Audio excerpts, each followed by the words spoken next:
Hey,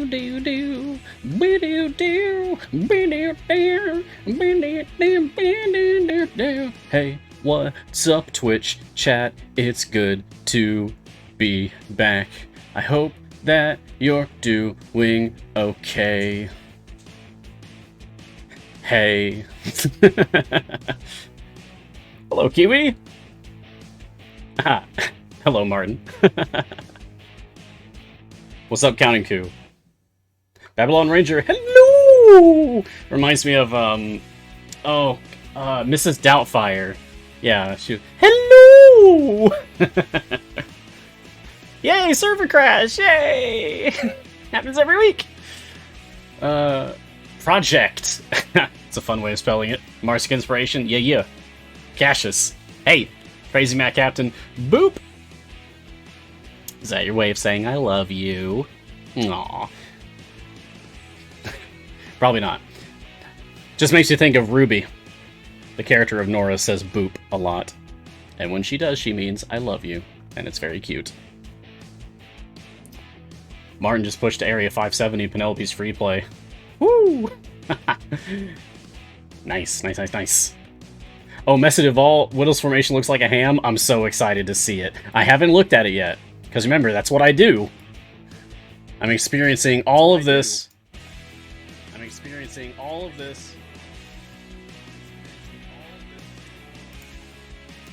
At the same time as you. Apparently, I had my own... I had a tab open for the CD Game stream. Still, because I was moderating Champions of Lore earlier. So that's why you heard me double there for a second. That's fixed now. Good eve to you, Yomiya. And Reaver. Celestial Tea-Loving Guide? Oh, wow. Celestial, wow. High praise. What's up, Star? Good to see you. I love having this, like, pre-stream little hangout sesh before we get into the meat of it. It's always so nice. Oh,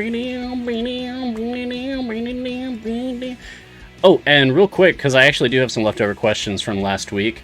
Irian asked, can you tell us a bit about the new avatars? And I said I would, and then I didn't. I just basically got some commissions done of my character of Mars. D&D character I've been playing since college. The one I take my name from. Mars. I got some commissions done of art for him, and they look really good. Ben Fluter and JX Thix on Twitter. Our Green Paradox asks, this is fun now, because very timely. So, we can assume that the announcement of Megan Kenrick in the Trials of Mount Tiamat Party 2, we can assume that it's Whittle next week? That's correct! I mean, obvious now, right? But yeah, that's correct, Our Green Paradox. The Real Scary Norm, can I remap my shortcut keys? Nope! That'd be nice. Nope. Penlair question, Patron influence. Mert and Vajra seem to have different scaling, but needs about the same variance. Why? Just because, I guess. I don't make those decisions.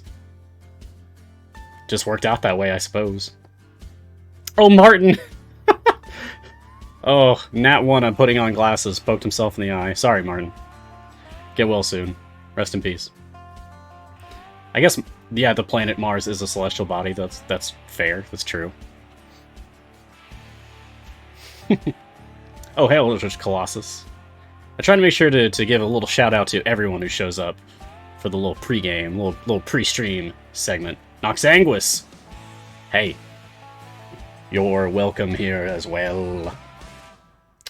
Oh, Our Green Paradox, I just answered your question from last week about, like, is it Whittle coming next week? It is! Yeah, she's here. I couldn't answer last week because it hadn't been announced yet, but I can now. It's very obvious now. She's here. She's in the game right now. Guy in Robe. Dunkforn. Rower. Good to see everyone. Alright. Let's get down to business to answer some questions. Be you a new player or old? Join me, won't you? Let's have ourselves a good time, a good time. Oh yeah. Greetings, champions, and welcome to Mars Guiding Hand. I am Mars. This is Idle Champions of the Forgotten Realms, a free-to-play, officially licensed Dungeons & Dragons formation strategy management game from a codename Entertainment. On this partner stream, we take a look at the latest content that's been added to the game, discuss strategies, and answer any questions that you all may have about the game. So, get cozy, join me for a couple of hours. We're gonna dish about all things Idle Champions. Today is Wednesday, November 10th, 2021, and on this 85th episode of Mars Guiding Hand, we're going to be talking about, Feast of the Moon and Whittle. So, when you are ready, just to knock this out of the way, I want to jump in as quickly as I can. When you're ready to start the Feast of the Moon event, you'll find it on your map screen at the top of this banner. If you're scrolled down, you'll need to scroll up, click on Feast of the Moon, click on this camp, and then pick Unlocking Sentry, Unlocking Penelope. I've already done those. Unlocking Whittle. That's my jam right now. Let's go. And I've got Martin catching questions for me in chat, so shout out Martin. Thank you. Thank you, Martin. Thank you. We could not do this without you.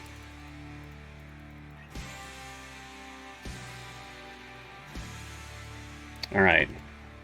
Now, I'm just here to get Whittle quick and get out. So don't mind me, I'm just going to put some bodies on the floor.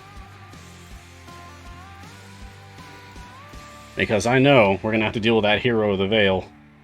And it's going to get nasty real quick, real quick.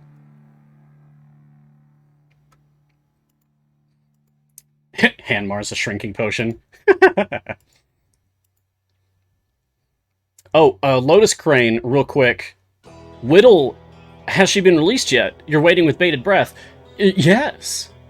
If you don't see the Feast of the Moon event in your game right now, this banner, then you need to close and restart your game, and she should be there. So, do you have to reset your current adventure to start an event token, Sir Drawl? No, you don't.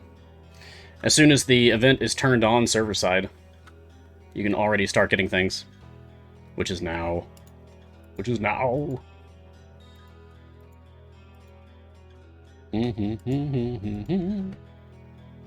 So, what is today's tea? Because this is something that we always have a question for. Today's tea is Double Cream Earl Grey by Friday Afternoon, as if by divine providence. I don't remember if I said it on the show last week or not, but I ran out of Earl Grey. And I was so sad because it started raining around here, and I was like, I don't have any Earl Grey. That's kind of my tradition, is I drink Earl Grey only on rainy days, okay? So, I was messing around in the kitchen today, and I found a Double Cream Earl Grey from Friday Afternoon, just kind of hiding in the back. Like, behind boxes. I just completely missed it. So, woo! This is delicious. One of my favorites. Very good stuff. It's not a rainy day, but I'm making up for the one that I missed. So that is today's tea. Sword Razor, do you have Whittle skin? Nope, I don't even have Whittle yet. I'm working on that right now. In fact, no, we're going at a good clip. We're going at a good clip. What does double cream mean? Double dose? Yep, double dose. To read the ingredients, it says black tea, blue corn flour, bergamot oil, natural vanilla, and cream flavoring. There you are. That's the blend. So I do not have Whittle skin, but I will as soon as I can. Whoop. No, go back. There's the Ascendant Whittle theme pack. I'm not going to pick this up on stream right now. But I will have this to show off next week, so check it out. You get Whittle, if you don't already have them. You get the skin Ascendant Whittle, which is one of the most stark difference skins in the game, I think. I think this is one of the biggest evolutions as far as the skin goes. Like, this is the kind of skin that makes me think that I can't really use this on Guiding Hand most of the time, because I might get new players asking, like, hey, who's that character? I don't recognize that character. It's Whittle. It's Whittle. But you also get this feat. Increase the effect of Whittle's tasty friends ability by 80%. We're gonna find out about that soon. And you get rat number 59, aka Gerard, familiar, the bestest boy from Penelope's Swarm of Rats. Adorable. I love the curly little tail. And you can see the little whiskers. Cute. And 16 gold whittle chests. So very good stuff. Ooh, although also worth pointing out, Ascendant Penelope, apparently, and Ascendant Dahani. Very cool. Yeah. So I will pick those up for the show next week, and then we can play around with those.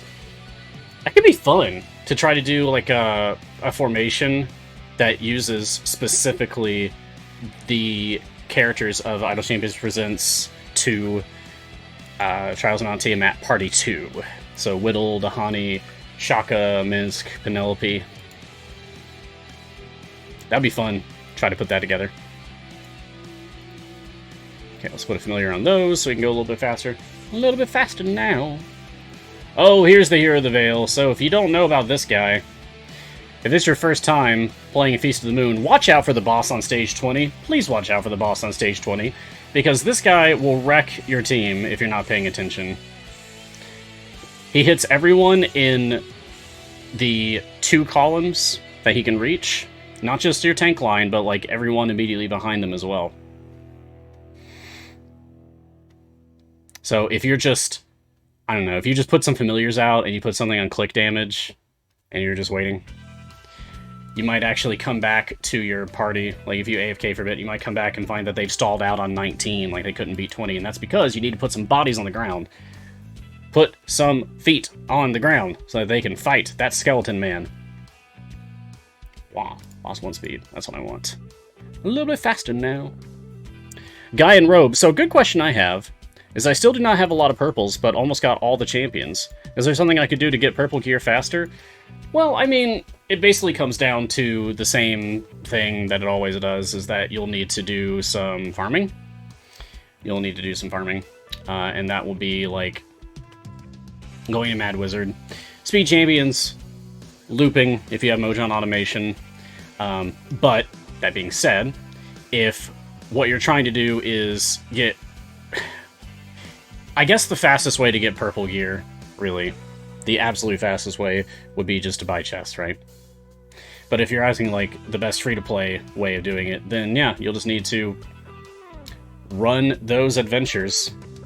This is what we talk about every time someone asks about trying to get gems or chests or equipment as fast as possible. Mad Wizard. Go to Mad Wizard and Grand Tour of the Sword Coast, set up a speed team. !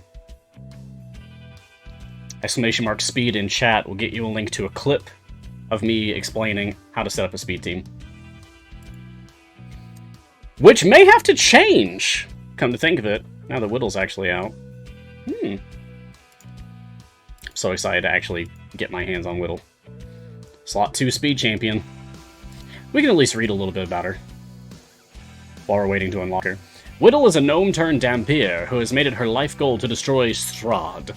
Navigating this odd mutation will not be easy for her, but she has made a promise to herself to set a good example for Dhampirs everywhere, with the help of Rend and her friends, to show them that this life does not make you a monster. She is incredibly fast, has a big personality, and an even bigger trench coat full of tricks. Nice. 18 strength. 11 charisma. Okay. So, not Zerial, at least out of the gate. Right? 15 dexterity, 13 constitution. Okay, so not Vajra yet, but she's only a +1 con feat away from that. 17 intelligence, so hey, she qualifies for Strahd, which is very fitting. 12 wisdom. Okay. Oh, check out those epics. She has a gun. Incredible. Oh, yeah. Come on. Faster. I want to unlock the character.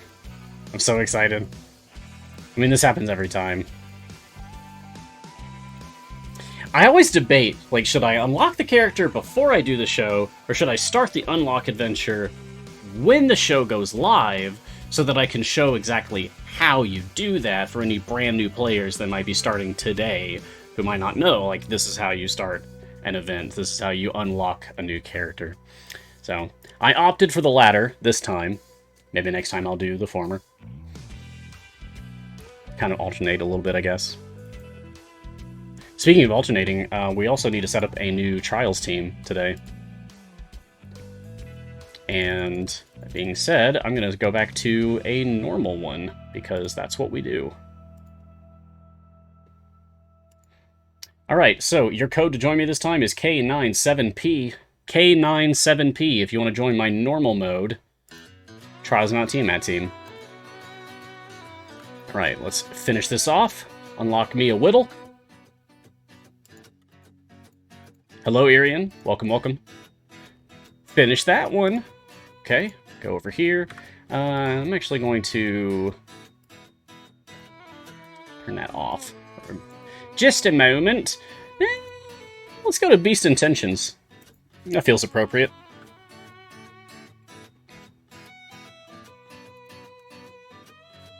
Money, please. Thank you. Okay, so Whittle. There she is. And let's just, let's get speedsters out on the field. Let's get speed people on the field. People that like to go fast. People that help us go fast. And let's put Whittle in the middle. Alright, and let's go ahead and start leveling her up. Boop, boop, boop, boop, boop, boop, boop. I'm going to stop on the specialization. This is how I always do it. Alright, so I just read the intro. But I'm going to do it again, because this is, like, properly going over everything. Alright. The newest champion to Idle Champions of Forgotten Realms is Whittle, a female Dhampir gnome wizard, chaotic neutral alignment, from the Heroes of the Plains affiliation, which she shares with Alindra, Averin, Briv, Freely, Orkira, and Penelope. She is a healing, support, and speed champion. Speed tag confirmed! Finally. Which means I'm going to have to update the Champion's visual aid to no longer say that the speed tag is an unofficial community-invented tag. I'm going to have to actually change that to say, and it's an official tag. Huzzah! They even had a blog post about it, if you didn't catch that. So, Whittle is a gnome-turned-Dhampir who has made it her life goal to destroy Strahd. Navigating this odd mutation will not be easy for her, but she has made a promise to herself to set a good example for Dhampirs everywhere, with the help of Rend and her friends, to show them that this life does not make you a monster. She is incredibly fast, has a big personality, and an even bigger trenchcoat full of tricks. Her base attack is Blunderbolt. Blunder. Blunder. Blunderbolt. Pew! Whittle fires a firebolt from her enormous blunderbuss, damaging a random enemy. Okay, 4.75 second cooldown. With blessings and everything. Anyway, so let's take a look at what she gets. Okay, so starting at level 40, she picks up Vampiric Gaze. Whittle charms those adjacent to her with her Vampiric Gaze, increasing their damage by 400%. Alright, so that's a buff. Just a buff for anyone adjacent to her. Okay, Hurry Up now at level 160. Champions affected by Whittle's Vampiric Gaze, so that's, again, everyone adjacent to her, have a 25% chance to immediately reset their base attack cooldown after they attack. This is already getting interesting. This is going to help you, at the very least, with tearing down segmented health obstacles and bosses faster. Because if she can just make everyone around her do more attacks more quickly, well, then you're going to be able to progress through those stages more quickly. Okay. A level 260, Tasty Friends. Champions affected by Whittle's Vampiric Gaze look extra tasty to the enemies. Each affected enemy increases the monster's spawn speed by 10%, stacking additively. Each affected champion increases the monster spawn speed by 10%, stacking additively. Bwah, bwah, bwah, bwah. Speed mechanic confirmed. Yes. New speed champion. And in a slot that doesn't compete with any other existing speed champion. So she's just an instant get for all speed formations. Whittle, you're going to see a lot of gameplay. A lot. So this is not the first spawn speed affecting game mechanic that we've had. Deacon over here was the first one for that. But we haven't leveled. I should fix that. There we go. It even has a specialization for it as well. So that ultimately when you have a feat for him, and you have the specialization, what you end up with is a 280% spawn speed increase. Now, what's interesting to me, this whole Tasty Friends speed mechanic on Whittle that is going to increase the monster spawn speed, right? So if that's increasing monster spawn speed, and Deacons is increasing monster spawn speed, are those going to be added together? Or multiplied? And then, for that matter, is there a cap? Is there actually a cap to spawn speed? These are the questions. At level 310, she gets a specialization choice, so let's review. Strong and Steady. On the left, Whittle focuses her abilities on the strongest and most dexterous. The effects of Whittle's abilities on champions affected by Vampiric Gaze are increased by 50% on champions with a strength or dex score of 12 or higher. In the middle, we have Whittle focuses her abilities on the smartest and toughest, his mind and body, which is the same thing as Strong and Steady, but it's for intelligence or constitution. And lastly, Wisdom and Confidence on the right. This is the same thing, but for wisdom or charisma. So, it seems to me that now we're going to have to consider the ability scores of the champions that we have adjacent to her. The champions that are adjacent to her are the ones that are being affected by her Vampiric Gaze. And her Vampiric Gaze effect is increased on champions that have an ability score for whichever of these specializations that you choose. So your choice for this might be different for a speed team versus a deep pushing team. Now, whether she's like up to snuff for deep pushing, like does she beat out the others in slot 2? I don't know. At the very least, she might open up some new possibilities for Short Folk Bond for Ashara. That could be interesting. For now, I'm just going to go with Strong and Steady, and then continue leveling her up. Okay, so just the one specialization choice. Let's see if she picks up anything else. After 310... There we go, 350. Only as slow as the fastest link. Champions affected by Whittle's Vampiric Gaze have a base attack cooldown equal to the quickest of the affected champions. Nice. Okay, I feel like there's shenanigans that can come up from this. I wonder if there's going to be, like, sudden bug fixes that might need to happen because, I don't know, some weirdness. Some weirdness that might occur. Because there are other things that can affect attack speed. Ishii comes to mind. Artemis. Now, is this already making things weird? Is this already making things weird for anyone? Nope, everybody seems okay, currently. Okay, great. Oh wow, Martin just messaged me to say that he's soft cap from 0 favor on his first event run. Welcome to the big leagues, my friend. You're doing very well for yourself. Nice. At level 440, Whittle also unlocks Vampiric Bite, which is her ultimate attack. Vampiric Bite states 150-second cooldown, and Whittle leaps out and bites a random enemy, dealing damage and healing everyone affected by Vampiric Gaze. So that's where her healing mechanic comes in, just from the ultimate, huh? I'm not sure how I feel about that. Yeah. But it does damage. It does damage. And it's a random enemy, though, so... Might be bosses only, maybe, really. In actual practice. We'll see. Okay, let's take a look at her feats. So starting off, we have Selflessness, because she's a support, and this is the default support feat. You stay back, this one's mine.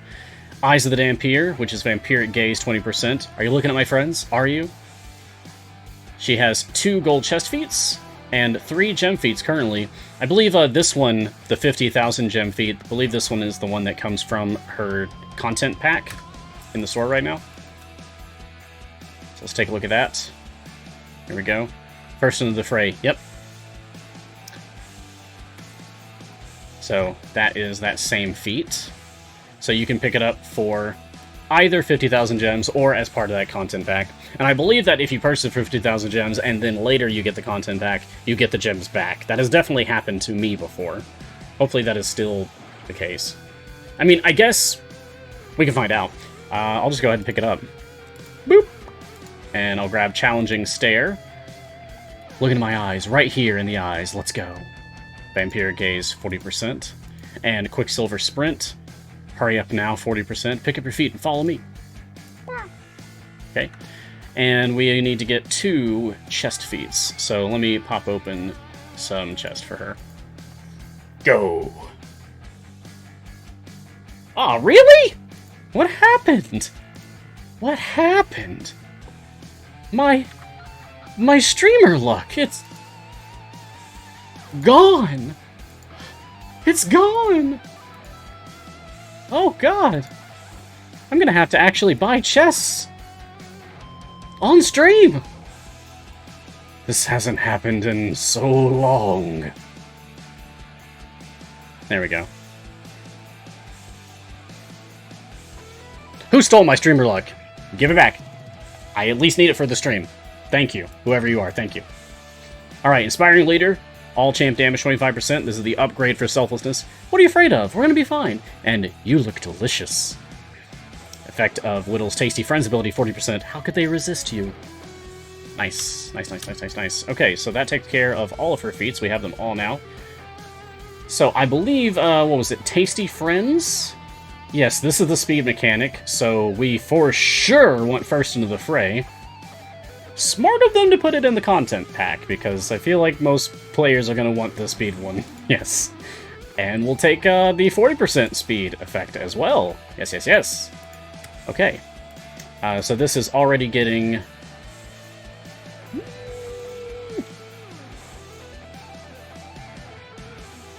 It's not actually, like, saying anywhere how much this is doing, is it?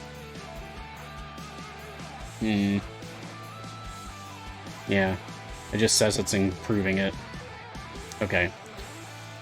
Maybe they'll add that. But I also need to open up some Electrum chests here, because I would like to get some gear for Whittle. Alright, it's not going to be all of them, but it is at least going to be most. So we have the Cloak of Many Pockets. One of these has Strahd's Severed Hand in it. It's for her ultimate attack damage. Boots of Deafness. This is for her ultimate cooldown. I'll figure out where I'm going when I get there. Barovian Souvenir, which is Tasty Friends. Okay, if someone falls through a portal with you, it's yours now. Rules are rules. So this is your speed gear. Speed chair. Gotta sit fast, I guess. We also have a gun. We have a gnome, vampire, werewolf with a gun. You ought to see the face people make when you load this baby with a firebolt. Oh, actually we got all 6 of our slots filled. Yes! Okay, we also have Spooky Throne. It gives the room for a certain ambiance, and I, for one, am into that. And Steel Coil Goggles. This is Vampiric Gaze ability up. Pretty good for fine work. You need them if you're going to tinker. Friendly Armor. Ren might have started out as a pile of magic items, but I made him my best friend. Aww! Cute! Okay, and so just like that, we have her 6 slots filled. Cool. Okay, so Tasty Friends is already increased by 151%. I wonder if this has a cap. I'm guessing not. Which will make things interesting, for sure. Okay, so let's see.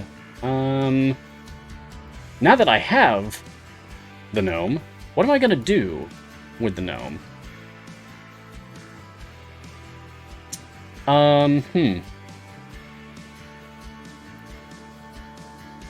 Let's do the variants. Let's knock out Whittle's variants on today's stream, and the next week we'll do a deep push featuring Whittle, because that'll also give me time to learn about her. Oh, wait. That's right.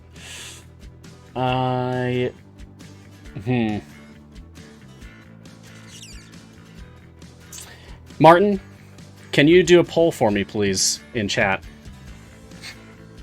I would like you to ask chat if we shall do Whittle's event variants, or if we shall do a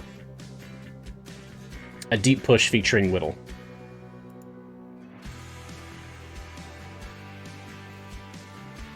Should Martin do a poll? Vote now. And while Martin is setting that up, I will answer some questions.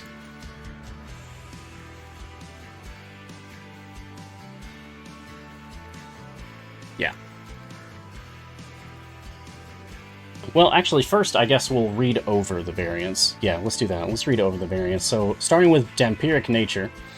Pay respects to the heroes of old against tougher enemies during the Feast of the Moon. Okay, this is 1,000 event tokens, which are skulls for Feast of the Moon. It's my favorite event, by the way. I love Feast of the Moon. We have to complete Area 75. Whittle begins in the formation. She can't be moved or removed. So this is our Spotlight variant, then. Undead enemies deal 200% additional damage and move 200% faster. Just give me, yeah, just a 1-minute poll is fine. Thank you, Martin. Okay, undead enemies deal 200% additional damage and move 200% faster, and gold fire is reduced by 99%. Okay, so that might be more difficult for, like, new players who, like, just started off today. Otherwise, I wouldn't be worried about it. Getting to know Whittle, I love that they've been adding these. They've done it for several events now, I love that it's become a thing. Getting to know Whittle, Whittle charms her adjacent allies with her Vampiric Gaze, increasing their damage. However, as a speed champion, she also increases enemy spawn speed with each adjacent ally. Fill in your information quickly. Whittle's at the wheel! Strahd's Test. Okay. So, pay respects to the heroes of old during the Feast of the Moon, all while proving yourself to Strahd. Complete Area 125. Whittle may have a vendetta against Strahd, but she's also eligible for his patron variants. As such, the Dark Lord has set up a test for our latest champion. At each boss level, an additional undead boss appears. I wonder if it's Strahd. I wonder if you have to fight Strahd every time. Come at me, Strahd! A whittle of this, a whittle of that. Fantastic. This is 5,000 event tokens. Again, they're called skulls for this one. Complete Area 175. Pay respects to the heroes of old during the Feast of the Moon, with most attacking very slowly. Whittle begins in the formation. She can't be moved or removed. The base attack cooldown of all champions is increased by 5 seconds. Yeesh! This increase does not affect Heroes of the Plains champions. A giant rat accompanies formation, intent on becoming friends with Whittle's pet rat Gerard. Whittle said not to hurt it. Oh, that's sweet. Getting to know Whittle. Whittle's Hurry Up Now ability grants a chance for adjacent allies to have their base attack cooldown reset after attacking. Level her up quickly to gain access to this necessary skill for this variant. Okay, interesting. So, for this variant, you would basically want to put Whittle in the middle, and then just have anyone you want around her, because she is going to help them attack faster to get around this 5-second problem. And you'll probably want to put one of the members of the Heroes of the Plains among those adjacent champions, because that champion will not be affected by the base attack increase of 5 seconds. So then she'll cause everyone else to attack as fast as that person, while also having the chance for the base attack cooldown reset. Yeah, that sounds like the way to do it. And then just a couple extra slots in the back there. You might want to put other Heroes of the Plains back there, say Orkira, because she wants to be in the back anyway. Alright, interesting. Interesting. Deep push, Whittle wins. Okay, very cool. Let's do this. We're going to start a run. I only have 1,789 favor to begin with. Let's see what we can do with this. I'm going to start by turning on my modest Modron core, which is going to instantly make my gold find shoot up. So it's at 8.28 EO7% right now. Alright, let's put some familiars out. See, I would like to show off what you can do with Whittle, I think. That would be best. So let's actually get her out here. And we definitely want her. We want her in a position where she's got a lot of adjacencies. Alright? Yeah, adjacencies for her Vampiric Gaze, and then anyone affected by her Vampiric Gaze has a 25% chance for Hurry Up Now to attack immediately again. Okay.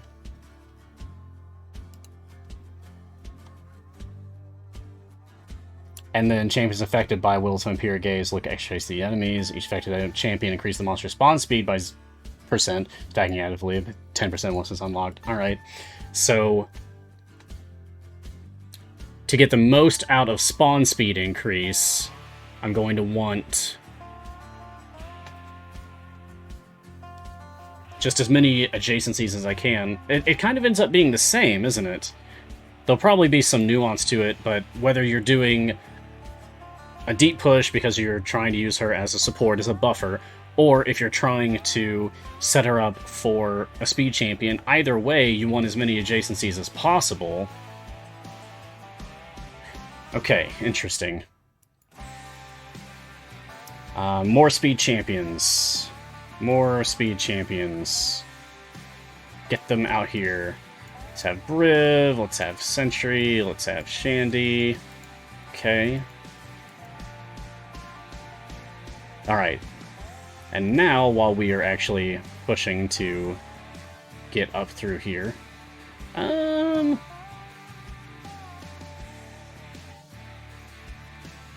sure, I'll make it go a little bit faster. And I'll actually use my speed core. There we go. A little bit less gold fine, a little bit less pushing power, but we're going faster. So I guess we are defining a new level of speed, at least from my personal experience. There's always Briv quad skips for the people who invest heavily into Briv. I'm not anywhere near there. My Briv is Golden Epic Slot 4, but not at quad skip levels. It's astronomical levels to actually pull that off. I've got a lot of questions queued up. Thank you, Martin. So while I am waiting on my team to progress so that I can get more gold, so that I can really play around with formation design here, I'm going to go through questions. So, Dralt, do you have to reset your current adventure to start earning event tokens? No. Your game will earn event tokens as soon as the event is turned on server-side. Even if your game is turned off, when you open up the game, you'll see that you already have event tokens. A Rescue Panda. Cena Games, would you recommend going for Sentry first or grabbing Whittle and Penelope for my Ashara second bond? Ooh! So I'm assuming you're doing Short Folk then, Rescue Panda for Ashara bond. Okay. Okay.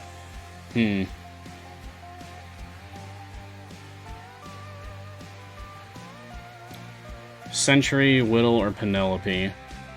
I'm not sure about specialization yet, so I'm going to wait on that one. Take Echo's Will.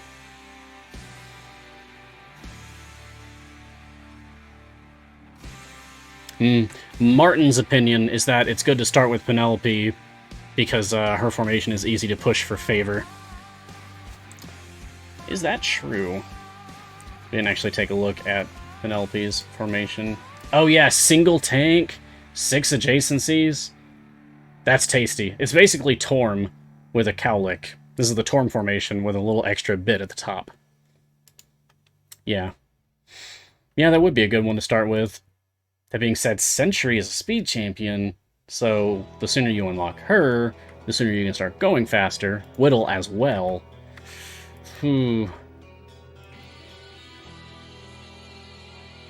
Yeah, so I think I agree with Martin then, Rescue Panda, because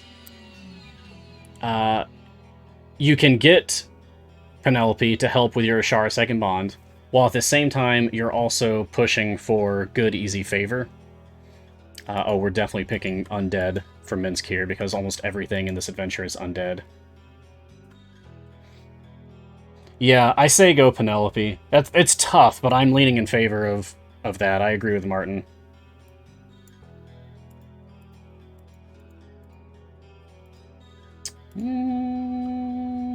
Not even really be able to use Havilar here. Okay. Green Tomato. Where can I go to complete the 1,000 monstrosity mobs weekly thing? Where can you go to kill monstrosities easily? Well, off the top of my head, you can get pretty much everything done in just the starting Torm adventures.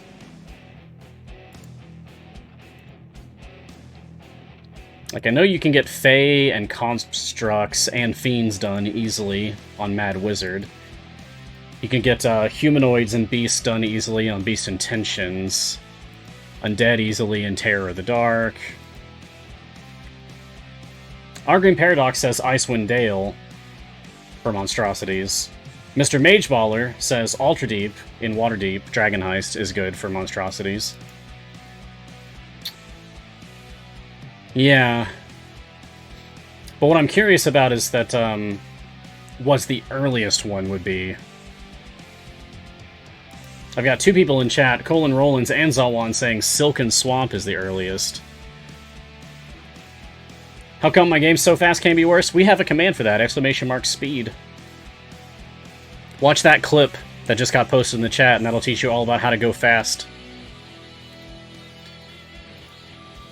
And Vonkin says Lost in the Underdark and Torm. Foodboy says Captured in Tomb of Annihilation has 28 waves of monstrosities. That sounds good. And I know that's only like halfway through the Tomb of Annihilation campaign. And the Tomb of Annihilation campaign being a very early one and an easy one to unlock, that might be a good one to go to. It seems like you've got some options here, Green Tomato, based on what people are saying in chat. Also, Colin Roland saying Cursed Farmer is technically the first. I should really write down a list. I should write down a list of, like, what the best places to go for farming different monsters is, so I can just rattle that off whenever people need it. I'm gonna make a note of that. List of kill zones. Morbid, but a good enough note to remind me to do that later. Thank you, Green Tomato, for your question. Erebor, 2001. So, should I basically get to level 50, beat the variant, and get the character unlock and chest, and then restart and move on to the next one? Or keep going to get some favor? Well, if you're playing a variant, don't push. Don't push. If you're just playing the base adventure to unlock the character, then yes, push. Go on and push. Try to go as far as you can. And once you get as far as you can, farm there. No longer than an hour. Then reset and go again. If you need help with your formation design so you might be able to squeeze out a few more stages from it, then go ahead and jump on the Discord. !Discord in chat to get a link to that. It's discord.gg/idlechampions. Go to the formations channel of our Discord server. Oh yeah, I need to put Hugh in front. Yes, yes, yes. And does Hugh actually need in front, or can... Yeah, okay, front two columns. Nice, nice, nice, nice, nice. Great. Well, in that case, I think we'll go even faster this way, right? Yeah. And now we'll put a familiar on that. There we go. Now we're cooking. Now we're cooking.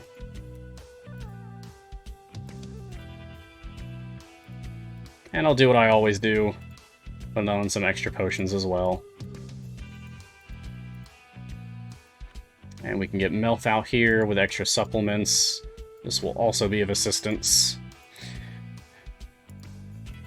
And I'll take some extra gold fine from Dritz. Okay. There's no other speed champions that are really going to help us here, so now it's just kind of icing on the cake. Whoever I really want to put in is fine. That being said... Hey Sentry, how's your dexterity? Not great. But your strength, though, your strength is good. Okay. We've also got Shandy and Humon here. Those aren't great. Dex is good, though. Okay. Ah! But we only need a 12 or higher, so... Strong and steady, then. Wow, this is really, really going. We are already on 290, and I've just scratched the surface of digging through the questions here. Oh my goodness. Well, enjoy that. You are seeing Whittle at work.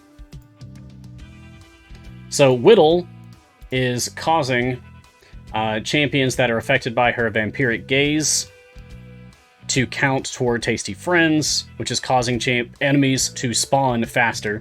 And the faster enemies are spawning, the faster you're killing them, the faster you're killing them, the faster you're progressing through adventures, the faster you're progressing through adventures, the faster you are making progress through the game, whether it's getting chests, getting gems, unlocking characters, or what have you. Going faster is always better. Unless you just don't want to go faster for some reason, which is your choice, that's fine. Solitude GG's. Question, does it matter which way you open the chest? Is it best to wait until the very end of the event to see if you get blues from silvers? Some people do that. I don't think that's really important, personally. Some people think... there's different philosophies, different schools of thought on this, of whether it's better to open up silvers and then electrums and then golds. But it would be like toward the end of the event, or even after the end of the event, that you would do that, right? So what if you use this approach? You open up your silvers, your electrums, and your golds, and then you end up not getting enough epics, or not getting the epic that you wanted. And well, the event's already over, so you're left in lurch. You can't spend any more bounty contracts to go back and do more whittle runs, or what have you. So, another school of thought is just don't worry about it and open up your chests, which is what I subscribe to. You do you.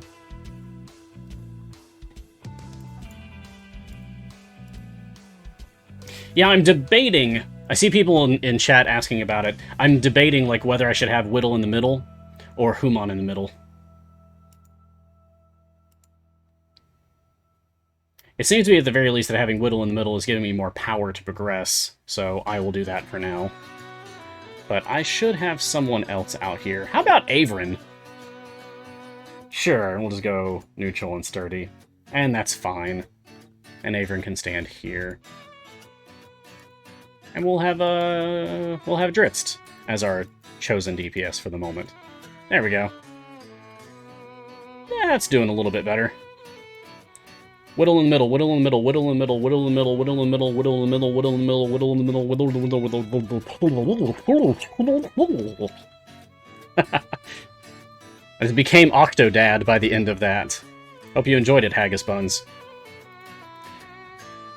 Idiot control someday.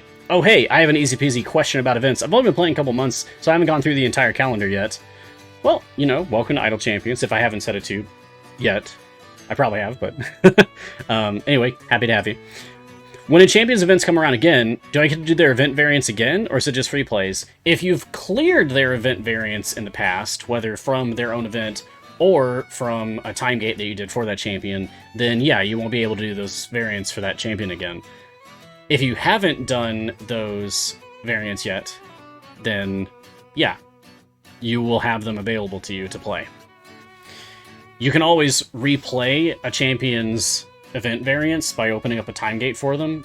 There'll be a base adventure to run in the time gate, another base adventure with a higher stage goal. Both of these will give you a gold chest for that champion, and then a third adventure, which will give you another gold chest, but that adventure is one of the variants for that champion's event. Chosen randomly if you've completed all of their variants, or it will be one of the ones that you haven't completed yet, if you are still lacking any.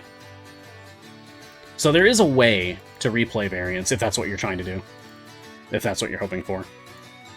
Mr. Felby, is looping something you get later? Yeah, so once you progress enough in the game, you'll unlock this game mechanic system called Modron Automation.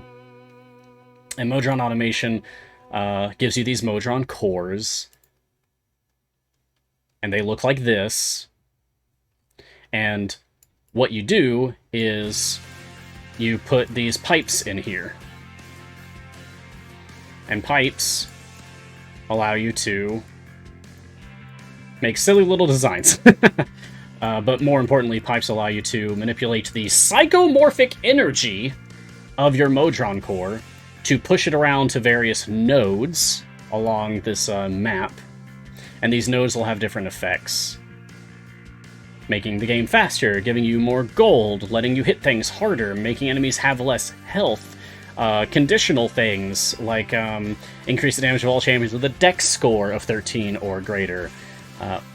Or, there's also, and perhaps most importantly, the automation component.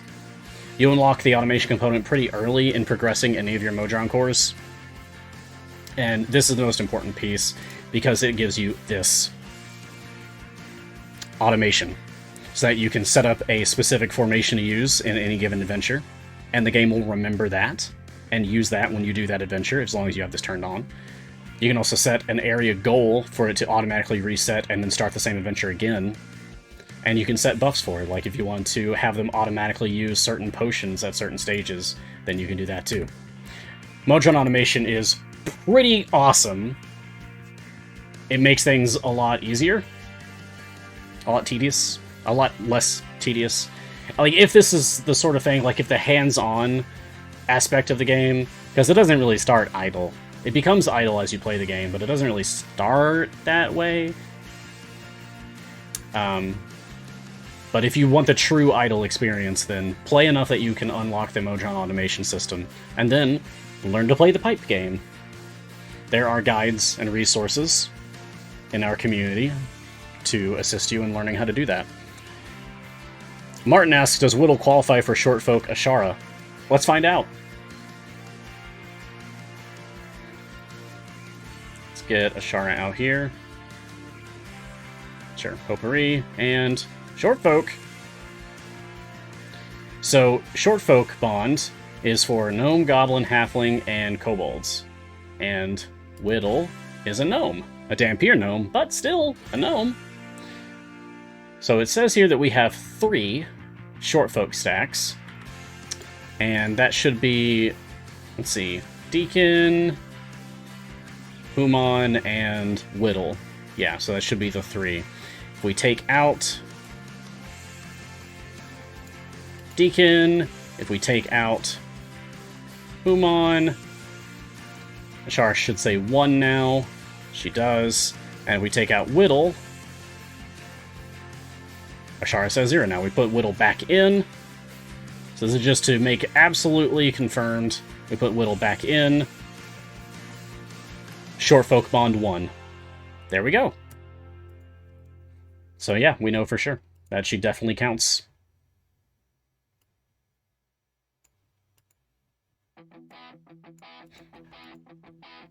Yeah, I was also on the fence about whether that would actually work. Martin was saying that they weren't sure if they're going to have a weird interaction or something because she's also Dampier. I'm guessing that if it ever comes up, it's not going to be like an either-or thing, it's going to be like an and thing. She counts as a gnome, and she counts as a Dampier. So if there's anything that ever matters for Dampiers, she will also account for that. Currently, I don't think there is. Fennec. Aren't Dampiers canonically offspring from a vampire and immortal? Well, that's a great question for Champions of Lore, which aired earlier today. If you want to learn more about Dampiers, vampires, and all other things Whittle-themed, really, check out the video on demand, the recording, the VOD, for Champions of Lore from earlier today, November 10th. It's episode 52, I believe. The topic was vampires and werewolves. It was fun. People asked a lot of really good questions. Cassius. Has anyone risked putting Whittle and Ishii in the same formation? I'm sure people have already jumped on that particular bandwagon. Can I be honest? I kind of hope that there is something silly that can be done with Whittle and Ishii and Artemis. Back in the day, we had, like, Machine Gun Ishii, just making her attack, like, yeah, just constantly attacking. But now you could set that up and then have Machine Gun Ishii make everyone else attacking rapidly as well. So it's just this constant stream. That would be very interesting. Yeah, more DACA. Yeah, Infinite Ishii. So, I have rarely used Ishii. I'm going to be honest about that. I've rarely used Ishii, but I'm real tempted. Yeah, I guess I've got no reason not to. Sure, let's do Friend of Shorties. Doesn't really matter, I just want her out here. Alright, Ishii. Quick Strike, 4.25. Ishii attacks the frontmost enemy a quarter second faster than anyone else. You don't say. A quarter second faster than anyone else. Alright, so I want Ishii out here. And I think I want Artemis too. Because you know what Artemis gets?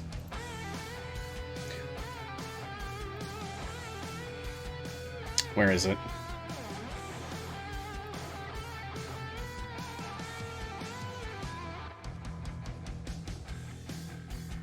Oh, is it just his ultimate? It's been a while since I've used him.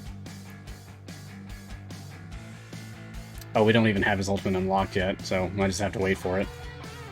Alright. Can Whittle's buff be usurped? Let's find out!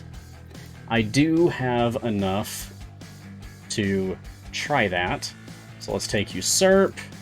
Alright, so Whittle is buffing everyone adjacent to her, so we need Archon to not be adjacent, but to be adjacent to one of the adjacents. And then we'll find out. Okay, fingers crossed. Let's find out together. Hurry up now. Hurry up now is being usurped. 25% chance to... Oh, look! Look! Archon's down to 0.98! Oh, yeah. Artemis wasn't in the formation. Let's fix that. There we go. Artemis is also at 0.98. Okay, Ishii is attacking at 0.73. So Ishii is attacking at a... Oh my god, look at them go! Yes! Yes, my children! Feast! Feast! This is incredible! Ashara! Go!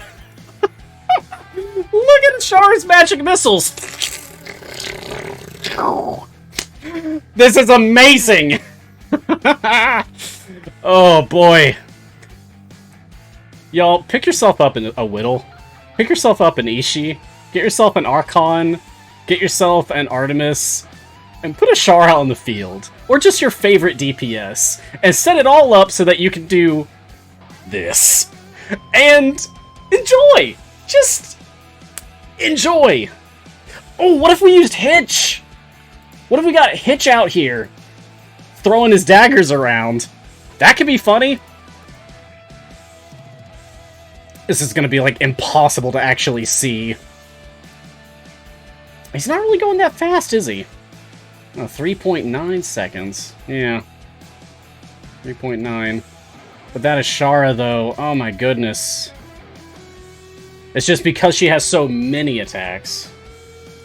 Well, yeah, I removed Hugh. I can't have Hugh and Hitch out at the same time. They share a slot.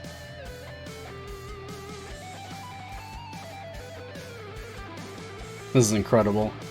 Oh yeah, let's try bulk up Archon. And just put him at the front. Bulk up. Switch with Briv. Okay, Archon. Ishii, Artemis. Nah, it's not as much.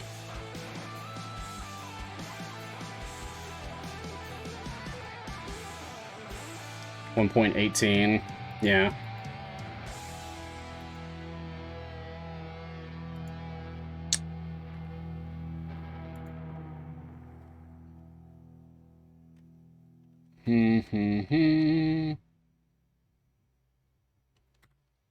Base that cool champions adjacent to the kobolds. Okay. So yeah, that's also... Okay, so Ashara's down to 1.18. That feels good. She was at 3.9 earlier, now she's at 1.18.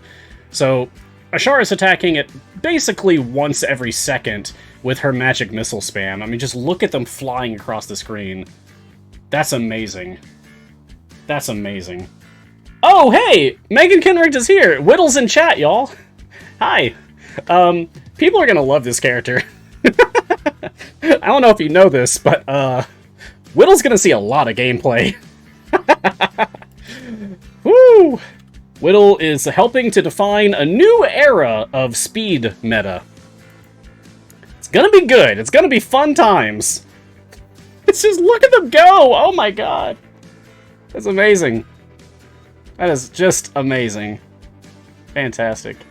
Oh, she's been in chat for a while. Oh, wow. I didn't realize. Yeah, you're fast as heck, boy! I see that comment now. Yes. I mean, they definitely did her justice then, right? If her whole thing is like, I'm fast, well, she's fast.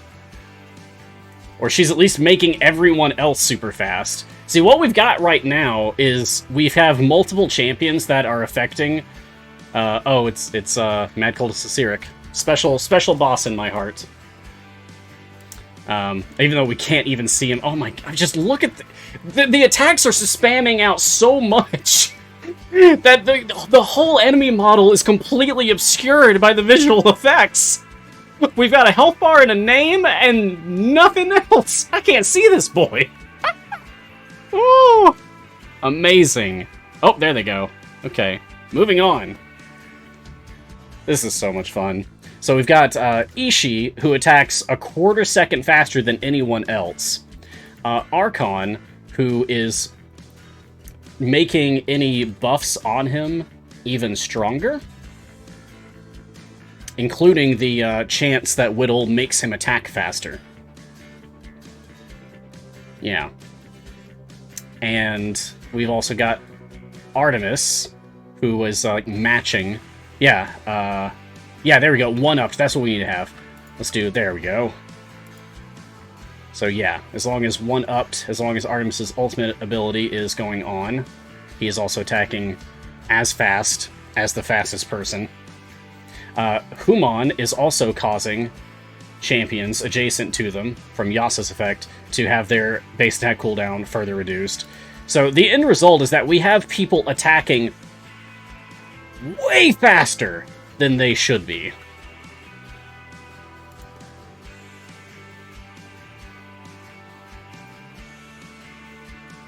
Okay, that looks better. This is not going to get us very far.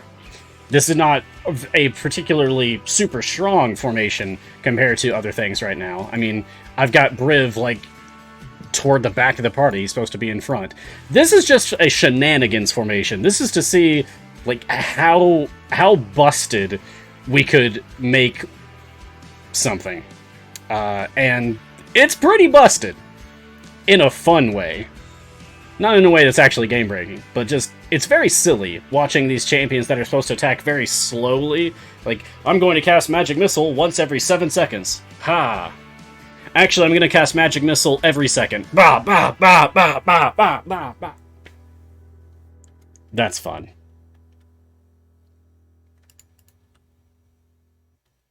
Help me, Avrin. Help me, Avrin. Okay, so... Save the formation under the label Shenanigans. I love that, Lurking Rider. Thank you. Shenanigans. And let's put the date. It's 11/10/21 MGH. There we go. So that we can always revisit this in the future. Gar is in chat. I am back and boosted. Did you get your booster shot today? That's fantastic. Love that, man. Congrats. And welcome. Whittle's fun. We're doing we're having fun with Whittle right now. Megan's in chat too. So just watching me do some crazy stuff with this character. We've got Whittle and Ishii, Artemis, Archon, Human. We're trying to make... We're having a Whittle fun here. We're trying to make some shenanigans with attack speed happen. So that Ishii is attacking at 0.73 seconds, and because that's as fast as she goes, she is making everyone else go faster because Whittle does that. So the end result is that we have Ashara attacking faster than once per second.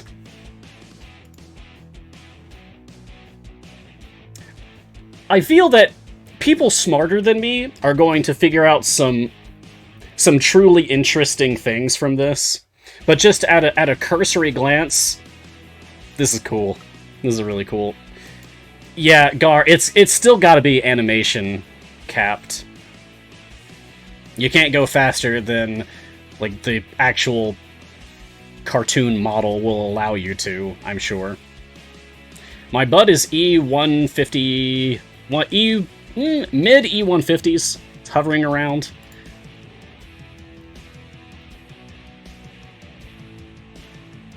But yeah, a lot of champions have the speed tag now, Gar. Minsk has speed. My favorite boy, who does not deserve the speed tag, has the speed tag. I still have strong feelings about that.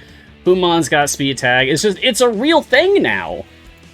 I love that. Like, the community banded together and talked about speed champions being a thing so much that eventually it became an actual tag in the game for characters. I love that.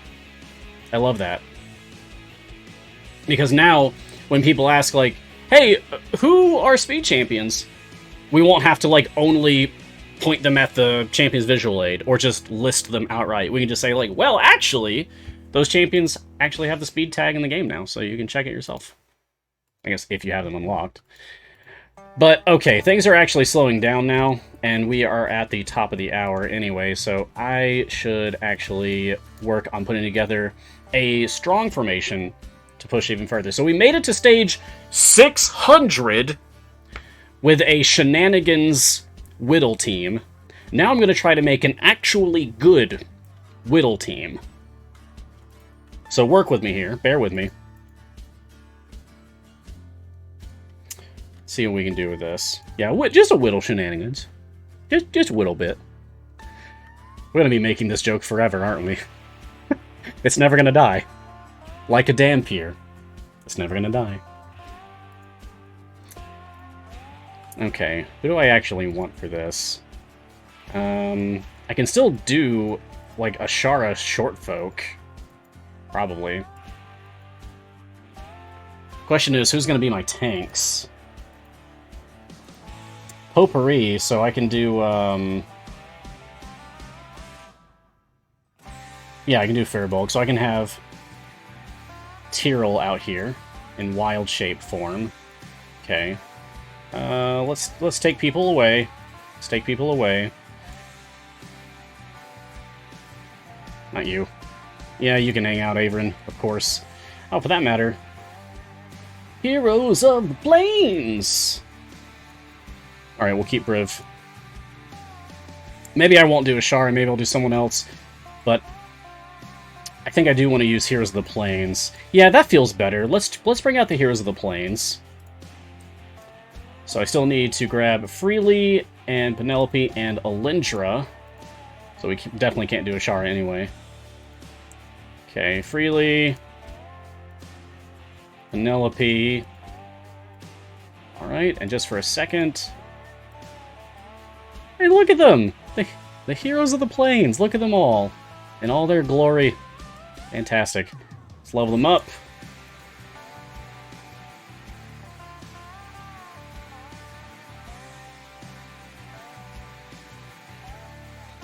I'm gonna take, keep your friends close.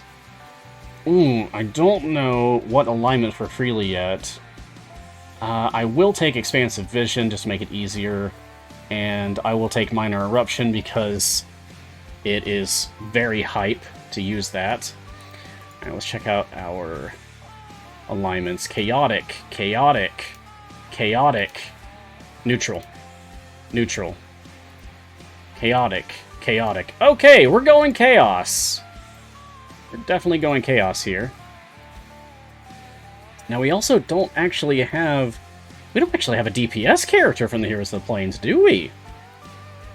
No, tank healing support, support gold? Support? Healing support gold? Yeah! Interesting!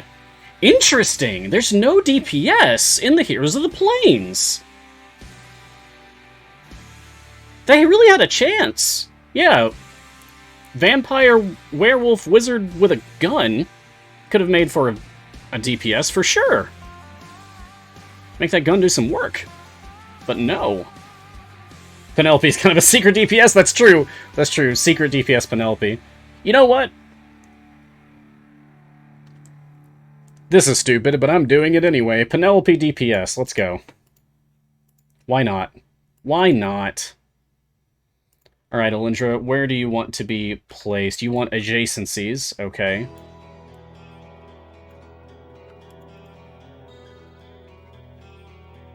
Alright. And... Ooh, but now... Say, I want Averin... Oh, I chose neutral for him, didn't I?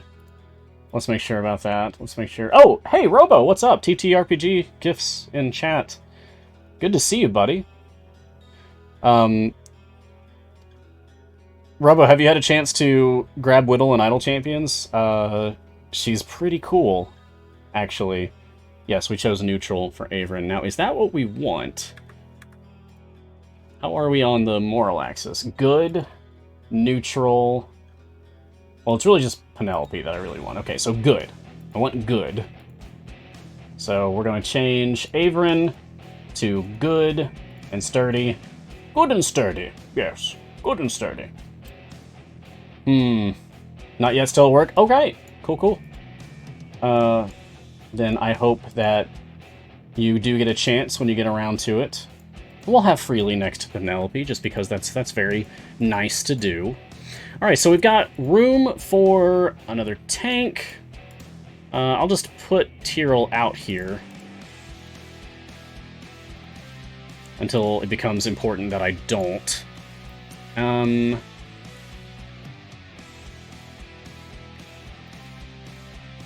Ayla, sure, why not? She's easy to work with. Penelope... 14 charisma, so Hitch. We could bring in our friend Mitch. Although he might become our DPS instead. Well, no, because he's not adjacent. Over there. Okay. This is fine for now. Let's move forward. Yeah, Unicorn Tyrell's pretty great. Alright, boom, boom, boom, boom, boom, boom. Go.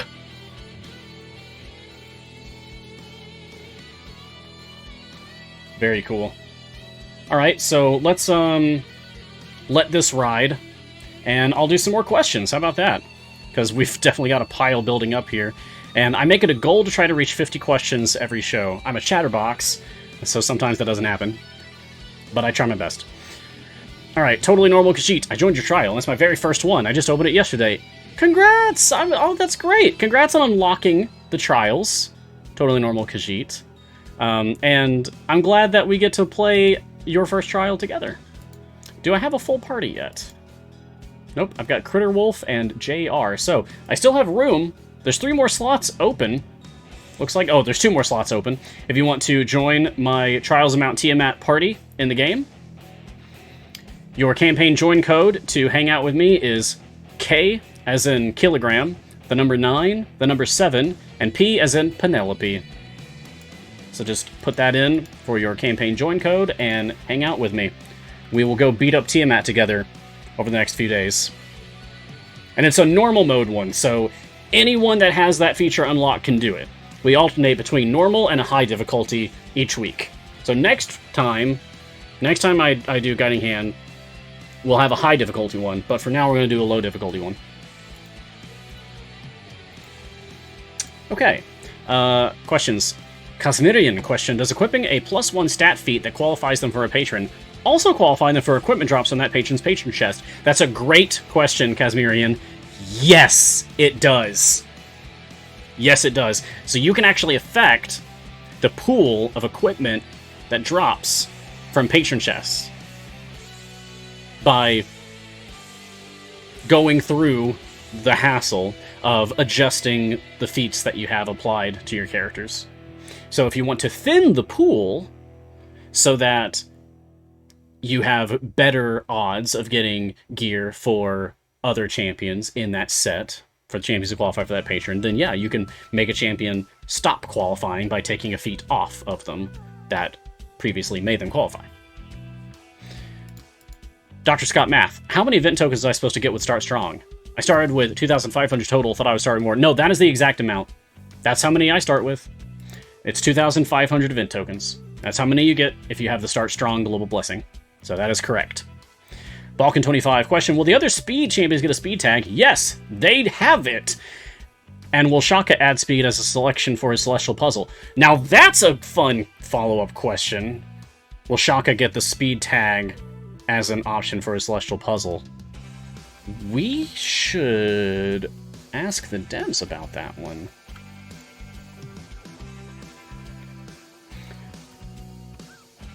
Give me a second. I'll ask.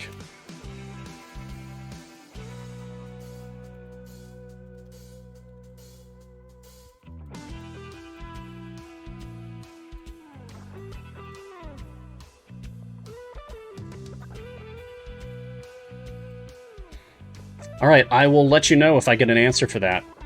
Good question. Alright, Counting Coup. So you're saying she's more than a whittle useful? Yeah. Yeah, I'm saying she's more than a whittle useful. Yeah. I'm saying she's pretty cool. Not sure yet how she'll actually compare in just sheer numbers against the other champions in Slot 2. My boy Talon, he is my strongest buffer in Slot 2, although he's a little more work to use, and that's only like in a vacuum. It's rare that I actually get to use Talon in Slot 2 because I'm usually going for Donar, because Donar qualifies for Potpourri for Ashara's Bonds, and I'm Ashara DPS main. I finally finished my Ashara Legendary equipment. It's all legendaries. And her slot 4 specifically is a level 10 legendary! Woo! Big numbers. Cost me a lot of Torn Favor to do that. Because that's the one that accounts. Talon counts for Potpourri, though. Yeah, okay, that's true. But also, Talon doesn't work with neutral alignment. Talon works with either good or evil. If I can make Talon work for neutral, then sure. But doesn't work that way, unfortunately. I also really like Korth, because he's a lizard man named Danger. A lizard samurai man. Celeste is easy to use. You just drop her in, make her adjacent to your DPS, and forget about it. That being said, if Whittle is strong, or at least in some way competitive to the others in Slot 2, then Short Folk might pull ahead over Half-Bloods. You're going to be using Avern regardless, I'm sure, but Short Folk might be better than Half-Bloods. I prefer Ashara DPS. I don't know. We'll see how it actually plays out. I'm not the numbers guy. I will be looking out for Silesa's evaluation. Silesa does an evaluation. One of the pillars of our community, Silesa, over in the Discord and the Reddit, posted a synopsis, an evaluation, an analysis of every character after they're released. Sometimes it takes them a few days, sometimes a week or more, but eventually I'm sure we'll have one of Silesa's posts about Whittle, and I'll be very interested to hear Si's thoughts on this new character. Yeah, I think Gar already uses Short Folk as well. Gar, if you're still around, can you confirm that when you go Ashara DPS, you go Short Folk? Because I believe you've mentioned that before. Yes, Gar says yes for Short Folk. And see, I don't really normally do that. I usually go Potpourri and Half-Bloods, but I'll be very interested in trying Short Folk now. Vovcast question, how can you start Tiamat before 7 days have not passed yet? Timer moves later and later for me because starting takes time. Yeah, the drift? I get it. Trial drift sucks. It just does. And I hope that we fix that. I hope that like Justin makes a decision about something to do for that and makes that better for people. I mean, even just like, I don't know, cutting a day off of the cooldown or something would at least give you, or just a few hours even, would at least give you a chance to set it up the same time each week, which is what I'm trying to do. I actually have to go into the back end, now that I can do that, because I actually work with Sandy, I can actually go into the back end and manually change my trial timer to reset. So that's what I do for the show. For the sake of playing trials with all of you, I just reset it myself. Which is a little tedious. But it's worth it because it's fun to play with you all. Erebor 2001, does opening silver chest drop the tokens, or is that speed potions if you want to grab more? So you cannot game the system to give you more event tokens by going faster. It doesn't work that way. You'll see that even though I'm clearing these things as fast as I am,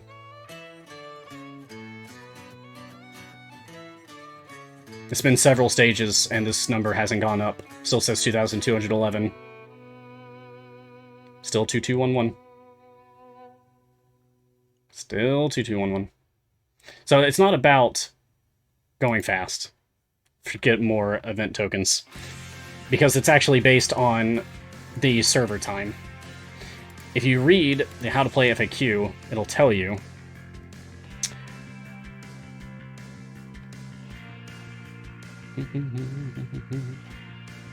well, I guess you just have to divine it from the how do I get more event tokens goals. Event tokens will drop periodically for monsters and all adventure campaigns. You'll also receive event tokens along with your offline gold games when you load the game after having been offline for a while. Finally, using bounding contracts during the event will award event tokens at a rate of 2.4 per minute. 72 for small contracts, 576 for medium, and 1,152 for large. So this is how many that you get. You get 2.4 tokens per minute, period. Whether you're going fast or not. And if you stall out on an enemy like this for a while, and now like, oh no, you can't, I'm not getting any tokens. Am I losing out on tokens? No, you're not.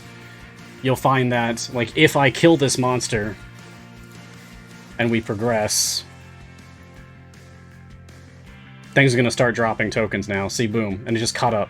We just got 2 drops instantly, so we caught up with what I'm supposed to be at. It would also correct this if I closed the game and reopened it. It would set me at what I'm supposed to be at, because it keeps track of all that on the server side. But if you want more event tokens, bounty contracts, so watch. Actually, take the familiars away for a second. Bounty contracts, blah blah blah blah blah blah blah blah blah blah blah blah. 5815. And that's how you get more tokens. Get bounties. That's the trick. I actually like this formation. This is cool. Let's put familiars on ultimates so that they will spam these for me, so that I won't have to worry about it. Okay. Speaking of caps, this is gray L-shaped. Does Morgaine have a cap on paid up front? I don't believe so. I mean, I've heard that there's this mythical, like, E308 gold mark. Like, if you can actually get to E308 gold, then weird things happen in the game. I have never even reached E200, so I know it's at least possible to go that high. Yeah, supposedly the E308 gold thing got fixed today, but what I'm trying to get at is that the implication there is that apparently it can go that high. I've never even been close to that high. So I would assume that Morgaine's paid up front ability effectively caps at whatever gold caps at. But I've never reached actual gold cap. Because I don't think you can without shenanigans, without exploits. And I don't do that.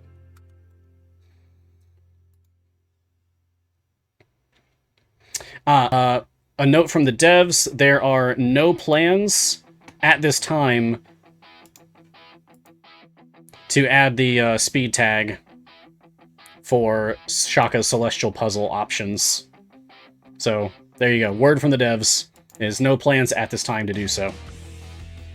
So that is for Balkan25, who asked about that earlier. I got you an answer. Look at me! Ah. That's nice that I can do that now.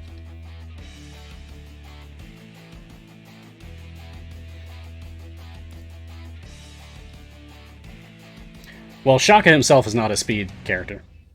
But Shaka puts the options on the ground for like, hey, put a female character here, put an elf here, put a whatever here. So some people were asking like, is there going to be a speed tag for Shaka Celestial Puzzle? The answer is no plans at this time. Now that's not a yes, and that's not a no. It's just a not right now. So maybe in the future, but definitely not right now.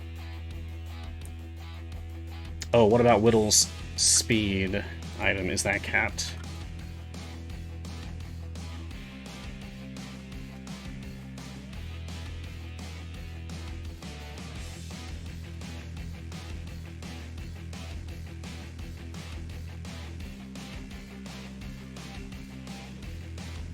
And let's see, that is her slot 4. Why is it that so many of the, like, top-tier equipment in the game that people are always chasing after, why do they tend to be slot 4 items?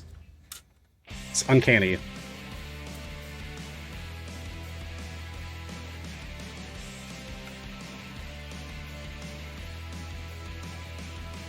Alright, I'll let you know if I get an answer for that.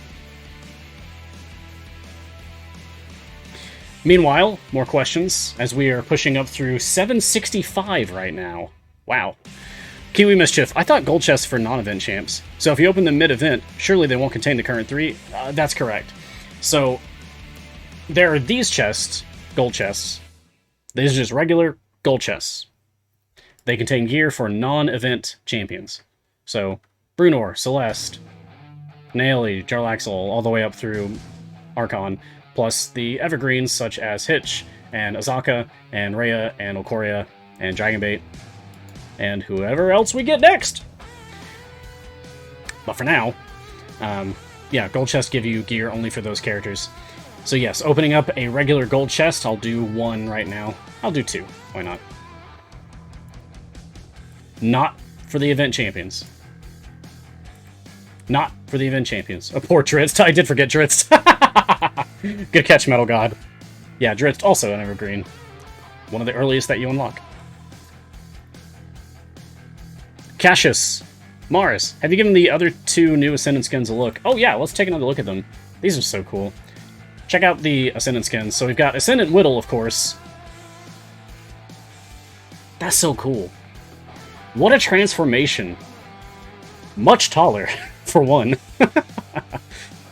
Like, it's you can still see aspects of the character that come through, but it's also significantly different. Yeah, I don't usually like lycanthropes, but that looks really good. But not only do you get the skin, you also get Whittle if you haven't unlocked her. You get what is arguably the best feat for Whittle. You could also pay 50,000 gems for this, but you might as well just pick it up from the pack. Don't forget to lycanthrope! Hey, that's pretty good, Gar. I like that. You also get a familiar, rat number 59, aka Gerard, the bestest boy. You get 16 gold Whittle chests. Just to back up for a second, Kiwi Mischief was asking about gold chests. So when someone says, like, a gold champion chest and a gold event chest, this is what they mean. So from this pack, for example, you get gold Whittle chests. This is a gold chest, but it's specifically gear for Whittle. You'd only get gear from Whittle.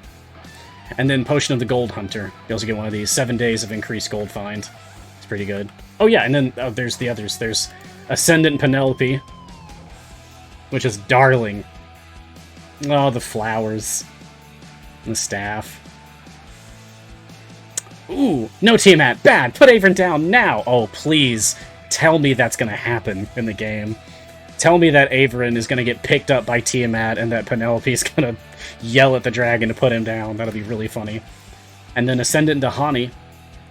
You get paint them red 80% off. If I survive this battle, I'm going to paint it. Oh, that'd be so cool. I love the glowing eyes. I love the decoration on the wings, this embellishment on the wings. There's so much gold! It's very cool. Yeah, it's a good look. They're all good, honestly.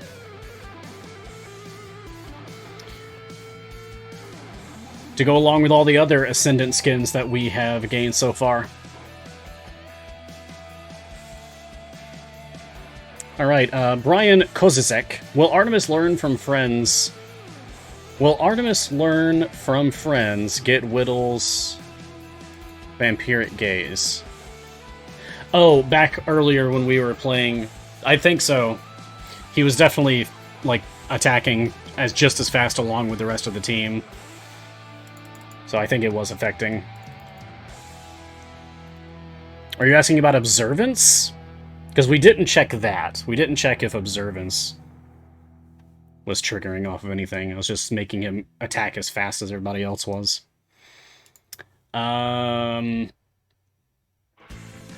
It would take some work to set that up again. So, you know what? How about I'm going to not mark that question as complete, and if we have time for it, like if I reach a wall and if I have time for it, I'll go back and actually check that for you, Brian. Doorbell streams, how much do you love Whittle? A little bit. I love Whittle a little bit. We're going to be making this joke forever. Horatrix, question, what's the best way to get shinies from event champions? Luck.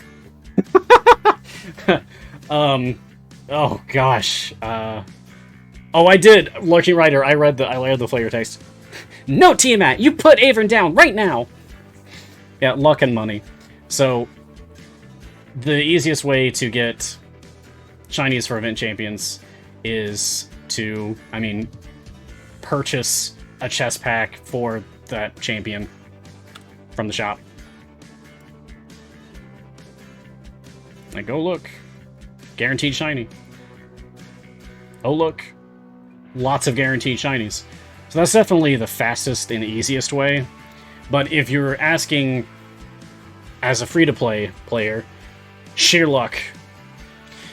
Hold out for potions of polish. Hope for the best that they land on an event champion.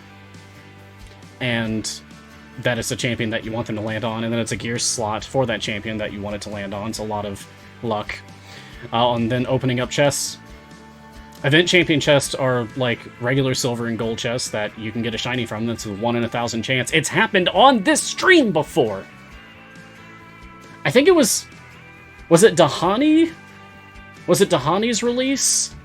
I was opening up Dahani chests and just super casually pulled a natural shiny for Dahani out of one of them.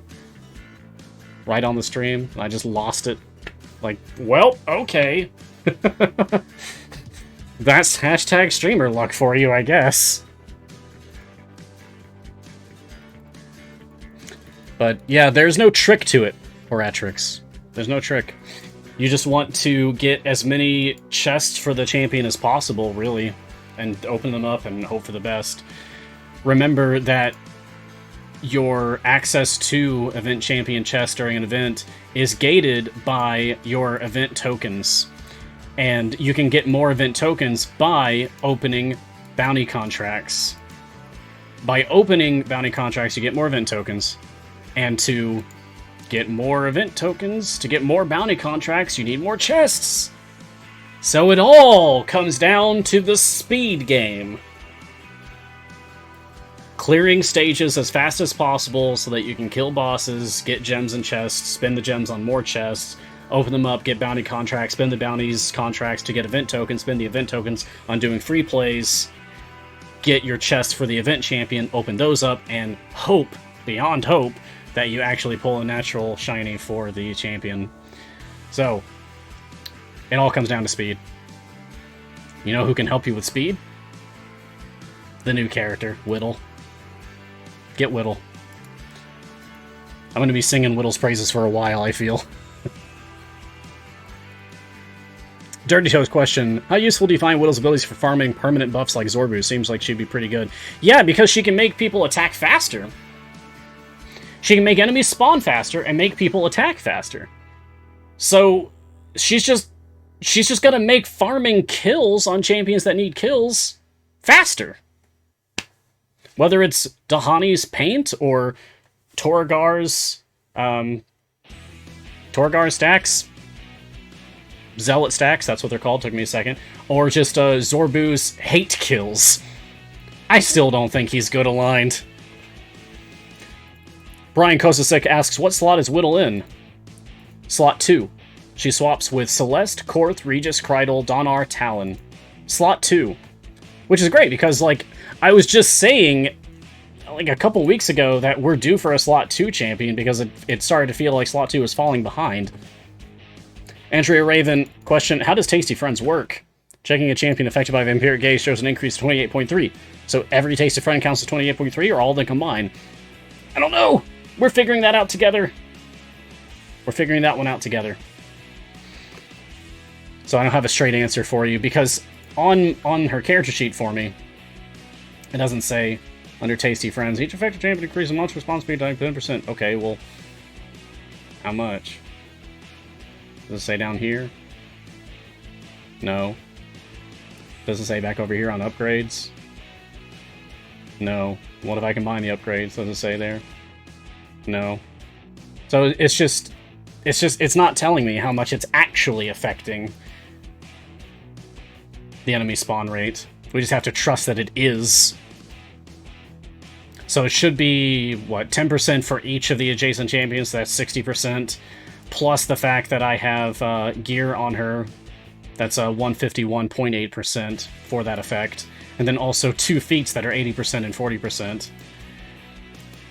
Surely those are all coming together, but...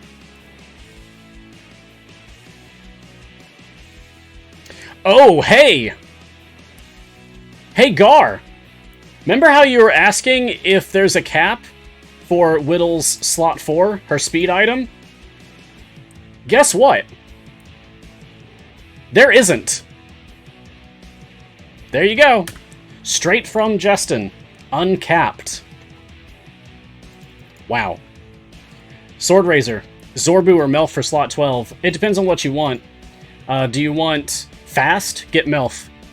Do you want a really good DPS / support for high dex characters? Go Zorbu.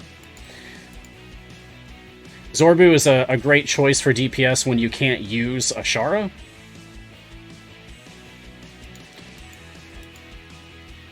Yeah, I'm oh boy, it's one more thing for people to grind forever. Right? Because it's not just Human anymore, and it's not Briv either. It's also Whittle slot 4. Mirik, 25. How do you unlock Modron? Get 2 champions in every slot. So, Brunor and someone else. Celeste and someone else. Nayeli and someone else, etc. All the way out through slot 12, Archon and someone else. Once you've done that, you'll be able to play the Split the Party adventure, which you would access by clicking on this little thing down here. It looks like 3 little bodies standing next to each other. Click on that Adventuring Parties button, and you'll see something called Split the Party. And if you're not currently in an adventure, you can start that. You have no favor. You have to beat stage 50. And you lose champions as you go. Gar has some excellent guides for this. For both Split the Party 1 and 2, because there's 2 of them. But by beating the first one, not only will you unlock multiple party mode, multiple adventure mode, which will let you do more than one party at the same time, you will also gain access to your very first Modron core. That kind of comes, like, added in. They're tied together. So by doing that, you'll get the Modron core, and you set that up, and then you can start to do things on loop, and have an easier time of everything, really. But it takes a lot of work, too, because your Modron core doesn't start off completely unlocked. You have to, oh, hey! Wow! Are you serious? On this stream, I've only had her for an hour and a half, less than that, because I had to unlock her first. We've already triggered Whittle's Hurry Up ability 10,000 times to get her champion-specific achievement. Holy moly. That's a fast one. That's a really fast one. Yeesh. Yeah, that's what the Ishii shenanigans do, for sure. So, I guess if you want to get that achievement as fast as possible, set up Ishii and her friends. And have some fun. Raph. So you can only get one chest per variant? How do people get all the epics from that?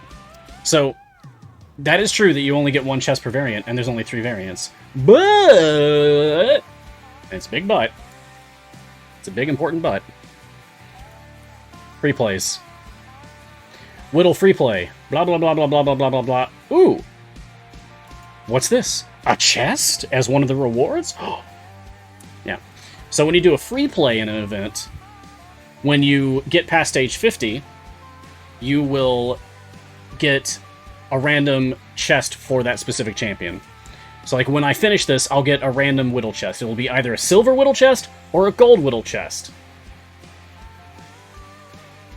So ultimately, events become a series of looping free plays over and over, grinding out free plays. You unlock the characters, you try to beat their variants, and then when you're out of other things to do, free play, free play, free play, free play, free play, free play, free play. That's hard to say. Looping free plays over and over again. That's how you get chests for the character after you're done with the variants. Erebor 2001. Does Human count as both human and short folk? Yes? I think that's yes. I'm not confident about that. I have a vague memory of that being a yes. People in chat are saying yes as well. So there you have it. It is agreed. Grumpy Old Dwarf. Question, do I need to split the party and an active core to get past the Battle of High Hall Tower? The Battle of High Hall Tower. That's a specific adventure name? I mean, there's hundreds of them. So it's very difficult to remember them all. The Battle of High Hall Tower. I don't even know what campaign that would be in. Can you provide me with some more clarifying details there, Grumpy Old Dwarf? And in the meantime, I will move on. TG Nubis. Question, do secondary attacks like Black Viper, Jarlaxle, Ashara, Birdsong, etc. get counted as separate attacks for characters such as Binwin? Oh, like characters that attack multiple times? No, I don't believe so. I think they just trigger multiple attacks when their time to attack is up. And it's when their initial attack goes off, that's what triggers things. Oh, people saying that it's Avernus, one of the last Avernus ones. Okay, let me check that. Also, probably not. But we'll see. Okay.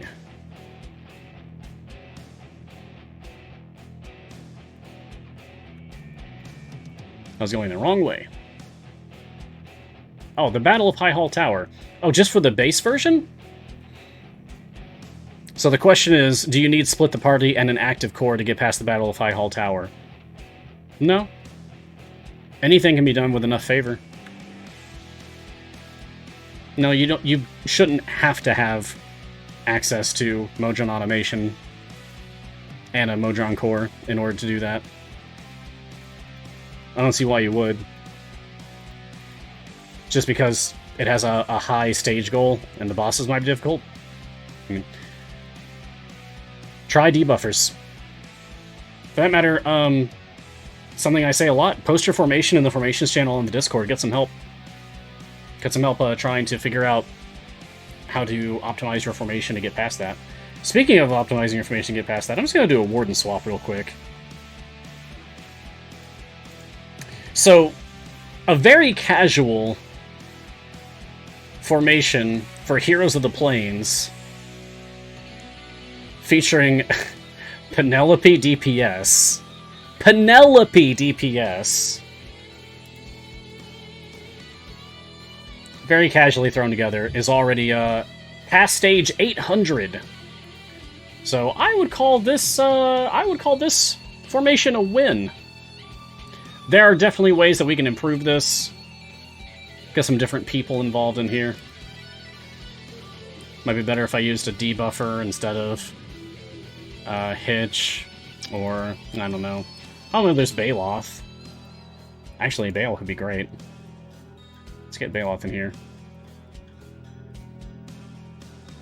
And let's just go overexcited just to keep it simple. There we go.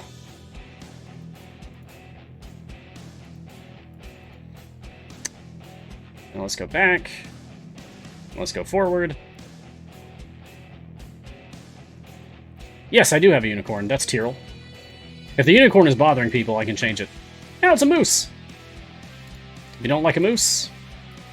Oh. No, let's go champion Tyrell. There. Now it's a bear. So there's the Tyrell bear that people are more accustomed to seeing. But that's Tyrell. Tyrell has different wild shape forms with his different skins.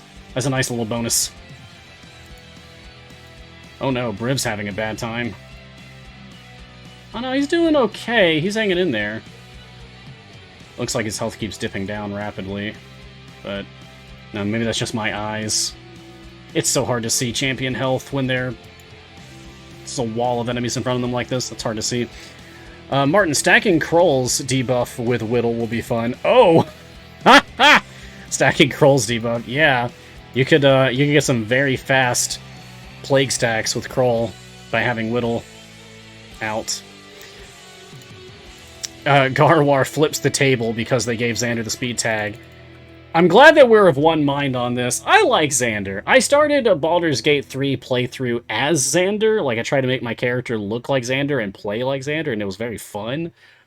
Just to kind of overcome my own stigma of Xander. But that being said, even though I like the boy now, he's not a speed character! I disagree! But, I guess now that it's actually says so in black and white in the game, I'm gonna just have to eat my words and deal with it. I guess Xander's a speed champion. Just like the lowest form of speed champion. Minsk is at least a little bit above that. Just a little bit. Just a little bit. Gar is asking, how is Deacon, Whittle, and Melf when all three are boosting spawn speed and the speed core is active? We had that early on in the stream. We set it up initially to just be like a dedicated speed team. It was fun. Then we switched to the attack speed shenanigans. But yeah, they all work together, Gar. It's great. Xander on paper is a speed champion because it's like when Xander misses when attacking an enemy, then when that enemy does die, it will drop like double quest rewards. Okay. Except, not really okay, because if you're at the point where you have champions attacking things at all, then that means your familiars are no longer attacking and killing things instantly. You are past your click wall. If you're past your click wall, then at that point, you should just be switching to like either a gold find team to get more click wall going, just that you can pay for more click damage level ups, or you should switch to a dedicated DPS deep push team so you can push as far as you can. Or you should reset and go again. That's all. It's like, yeah, on paper he's a speed champion, but in actual practice, actually playing the game, not really. When you're in the community and you see people talking about speed characters, Xander is one of those names that just gets skipped over. People just don't talk about Xander as a speed champion. People just generally don't talk about Xander. He's fine. I actually do use him for my Jarlaxle Gold Find teams when I'm doing alt accounts. Like, when I play on my partner's account on iOS, she has an iPad, we start events by setting up, because she doesn't have every champion, we start events by setting up Jarlaxle plus as many rogues and drow as we can, just to pump up Jarlaxle's Master of Piracy, so we can get a lot of favor initially that way. That helps a lot. Mantis, where do you see the speed tag? So, it is a role tag, just like the healing and support, and DPS, and tanking, and gold tags. Speed is itself a role now. It's right here on the character sheet. Between class and affiliation, you'll find roles. Speed is now a role. Would this thing just die already? I might have to stop it here. Reset. Oh, Argaston, you're just asking about the version number. If I open up my pause screen here, you'll see version 0.411.1 at the bottom. This is for posterity's sake, so that if people go back and watch the recordings of this show in the future, they'll know exactly what version of the game I'm playing on, so that they know, like, what information I'm working with. Probably doesn't matter that much, but I like having it there, just in case. Kitten, whoa, there's a unicorn champ, how do I get it? Yeah, so that's Tyrell. Tyrell in slot 10, your starting character for slot 10, looks like this by default. But when you take his wild shape specialization, he becomes an animal form. His default for this is a bear. Just a big old burly bear. But his skins, his outfits, his costumes, whatever you want to call them, change that. Icewind Dale Tyrell makes him a big moose with icicles hanging off of him. It's very funny. And Celestial Tyrell makes him a unicorn! I'm alive! Last Unicorn, anyone? Anyone? Good movie. Sad. Good movie. But if you want to actually unlock Celestial Tyrell, you do that by playing through... There we go. You go to unlock patrons. I think you mentioned earlier, Kitten, that you are a new player. In that case, welcome to Idle Champions! We're so happy to have you. Glad that you've joined the community. Get on the Discord. !Discord. Discord.gg/idlechampions. Join the Discord. It's good times.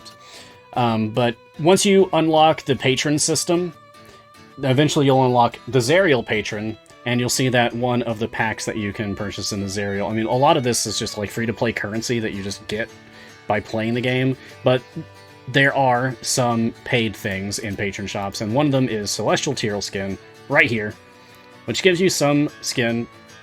Gives you some skin? No, it gives you some currency for Zariel, and also gives you a skin for Tyrell, the one that makes him a unicorn. It's nice. Let's see if I can push through the rest of these questions before I run out of time. Oh no! Oh, by the way, I've been trying new sodas lately. This is from Rocket Fizz. It's a s'mores soda. It tastes like a campfire. It's wonderful. I like that. I've never had a soda taste like that before. Naughty Bear. Can a unicorn evolve to a were-pegasus? I guess? Can... Champions of Lore was talking about how there's one were-pegasus. Were they saying were-unicorn or were-pegasus? I've already forgotten now. It was one of the two. But, well, anyway. It's Dungeons & Dragons. You can do whatever you want. The final answer to any D&D related question is, yeah, sure. If your table agrees with that.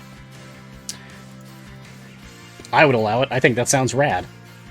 Shizareen. Hey, has this game gotten more in-game? Oh, yeah. I played this way back when Neris or someone was in it, 100% of the content the game had to offer. Yeah, hey, welcome back!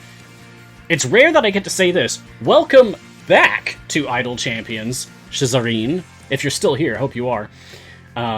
Yeah, I'll say that they've added some things. So,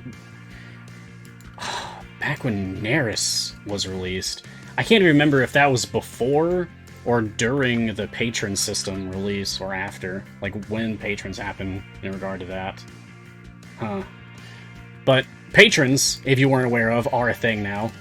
Patrons have you replaying every variant that you've cleared. All of them. So that you can get currency and influence. Currency and influence is used to purchase items from the shop for each patron, which includes skins, and familiars, and feats. Feats are a thing now. They didn't exist back when you played. They're a thing now. Every champion has feats that influence their abilities in some very fun ways. Gosh, there's so much. There's 4 different patrons, so there's a lot of work to do there. And then even if you've done all of that, there's a whole nother tier of equipment now. Back when you played Shizareen, the highest tier equipment was epics, right? Purple? Not anymore. Not anymore. Now, it's, here we go. legendary. Check out that orange border. So, like, this is what an epic looks like. Purple border. But now it's got this golden orange border. This is legendary equipment. There's a whole nother tier of equipment that you can really only do, like, once a week. Because you have to do this thing called the Trials of Mount Tiamat. Where you do a 5-person raid on a boss that takes up to a week. You're actually fighting Tiamat, the evil goddess of dragons that has 5 heads, who escaped from hell and is trying to take over the world. And it's up to you to stop her. It's pretty radical. But you got to take down Tiamat, and you get rewarded with Tiamat scales. And with Tiamat scales, you go to your forge. And from your forge, you choose something that's epic. Has to be an epic. And then you can spend your scales, as well as some of your blessings, some of your favor from a permanent campaign, a randomly chosen permanent campaign, to make that item a legendary instead of epic. So, yeah, I'd say they've added a hell of a lot of in-game content, actually. I hope that's exciting for you. Mr. Felby, does affiliations affect anything? Yes and no. Some of them affect things, some of them don't. So, affiliations are a quick way of just kind of noting which characters are connected to which other characters. Because they might be in the same podcast, or novel, or a live stream group on Twitch. Heroes of the Plains. This is Olindra, Averin, Briv, Freely, Orkira, Penelope, and Whittle. Probably the strongest affiliation in the game. Actually, no, definitely the strongest affiliation in the game. I feel confident saying that. Some affiliations have special affiliation formation abilities, where the more team members you have from the same affiliation on the field, the better they work together. And then some of them just don't. And it's not consistent. It depends on which affiliation specifically. But yeah, some affiliations affect things, yeah. Irian, question. I don't recall anyone asking, what tea? Did I fall asleep and miss it? I said it like 10 minutes into the stream. Irian, today's tea, which I've actually barely touched because I've been talking this entire time. Oh, I needed that. Whew. Today's tea is double cream Earl Grey from Friday afternoon. One of my favorites. I found this as if by divine providence, secreted away behind boxes in my kitchen. I thought I was out of Earl Greys, and then I spontaneously found this today. I was like, oh my god, my favorite Earl Grey was hiding from me. Wow. So I have that now. I guess we have walled here. If I took the time to actually play around with this some more, change up some things, I could probably make a slightly better formation here. But I was trying to make it specifically with Heroes of the Plains. I don't regret that because they're awesome. I mean, we've got Orkira. We've got Whittle. We've got Briv. Come on. Freely. Olindra. Almost skipped her. Averin. Penelope. All of them good. I would not call any of the Heroes of the Plains bad. Penelope was certainly lesser before, but she just got an update very recently that gave her some good buffs in a lot of different ways, so... but this is, and it's worth pointing out, I'm not even using a dedicated DPS character right now. Penelope is not marked as a DPS character, but I have set up this formation to be Penelope DPS, and it still cleared stage 800. Oh, and that wasn't even with my good core on. So this is going to go even further now. It's going to go even further now. Holy moly. And question 50, hey Super Steve, do you get tokens from each background party? I mean, yeah, but also, again, it's going to be calculated server side, so you're not going to, like, exploit the game to give you extra tokens. It doesn't work like that. Honestly, even if you had no formations going whatsoever for several days, and you just had the game closed, the next time you open the game, you're still going to have as many event tokens as you're supposed to have at that point, even though you haven't even touched the game in days. So don't feel like you're going to miss out on anything by not setting up background parties for it. And that's going to do it for us. That's 50 questions asked and answered. There are some stragglers here. That's okay. I will make sure to catch y'all on the pre-stream for next time. But we are going to start wrapping up now. So, thank you, champions, for joining me for this episode of Mars Guiding Hand. Hope to see you all again next time. Couldn't do it without y'all. Check out all the other awesome shows that we have here. So many. I'll start the trial after the show. That's what I always do. I start the trial after I end the run, and then I start the trial. And it's fine. Don't worry about it. Anyway. We've got a lot of shows. Coming up next right here, we do have Sketching Hour, which is exciting. So, if you want to see some good art, it's very relaxing. I like to hang out there after my own show to decompress, so catch me in chat. I'll see you over there. What else? Yeah, you can follow Idle Champions social media. Join our community on Discord, Reddit, TikTok, YouTube, Instagram, just everywhere and anywhere. If there's a social media presence somewhere, we probably have one on that platform, probably. And if we don't, we might eventually. You can find me on Twitter, at Ryan Blake Hall, just like it says down below my picture. That's my real name, but please call me Mars. It's very much what I'm used to at this point. It's been several years. I also stream on my own Twitch channel, occasionally. That's twitch.tv/storytellermars. One word. I do Idle Champions, Woodburning, live reading, and other video games. I just finished Tales of Arise recently. It was a lot of fun. Thanks, Martin. Good try. Marts. Good try. Anyway, thank you, Codename Entertainment, for, everything. Literally everything. Letting me be part of this game that I love so much. Letting me be part of this community that I love so much. Helping to raise me up from, nothing to this. I owe a lot to CNE. And thank you to Martin for moderating chat. Catching all these questions. Thank you to chat, all of you, for being here. The show wouldn't exist without you. It just wouldn't. If there weren't people watching the show, we wouldn't have the show. So, thank you. Sincerely. Wherever you are in the multiverse, stay safe. I didn't say this last time, but be kind to yourself, be kind to others, especially as we're moving into the retail holiday season. Be kind to retail people, especially. Be kind to call center people, just whoever, just be chill. Don't be a jerk. Don't be a jerk. Be kind to yourself, too. I'll see you again soon. Until next time, look sharp. That's nothing. That's nothing. Boo, boo, boo, boo, boo, boo, boo. I can't see. So blurry. Woo. 840 right now. I wonder if I can beat 900 with this Koron. An LP DPS. Secret DPS. Alright, catch y'all next time.